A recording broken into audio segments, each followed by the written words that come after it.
여러분 안녕하십니까? 4월 12일 수요일 뉴스투데이 강원입니다. 신경호 교육감의 핵심 정책인 강원 학생 진단평가가 올해 7월 두 번째로 시행됩니다. 학생 신청률이 80%에 육박하며 작년보다 신청률이 늘었는데요.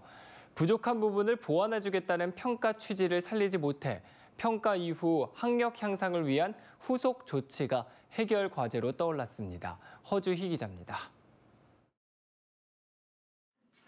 올해 진단평가를 치르겠다는 학교는 90%에 육박합니다. 작년보다 29%포인트나 늘었습니다. 올해는 같은 학교 내에서도 원하는 학생만 응시할 수 있도록 했습니다. 학생 신청률도 80%에 가까워지면서 작년보다 크게 올라갔습니다. 학력 저하 문제가 많이 얘기가 되고 있는데 이런 부분에 대해서 학교 현장이나 학부모님들이 모두가 인식하고 있는 어떤 그런 부분이 크다고.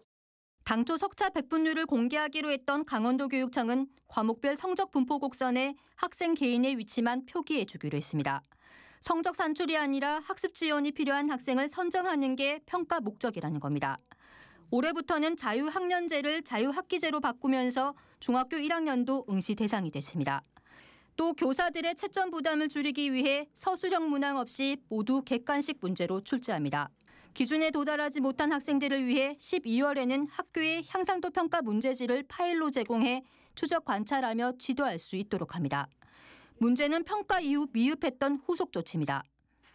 처음 진단평가를 치렀던 지난해에는 평가만 치르고 후속 조치가 제대로 이뤄지지 않았다는 학교 현장의 비판이 잇따랐습니다. 11월에 시행하다 보니 바로 겨울방학으로 이어지면서 학부모 상담은 제대로 이뤄지지 못했습니다.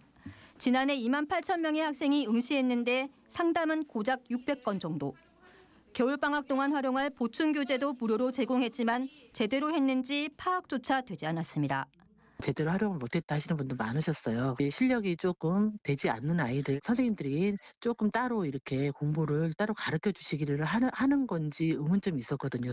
강원도교육청은 8월에 평가 결과가 나오면 2학기 동안 개별 학생 맞춤형 지원과 학부모 상담을 확대하는 등 학습 지원을 강화하겠다고 개선 의지를 밝혔습니다. MBC 뉴스 허주입니다.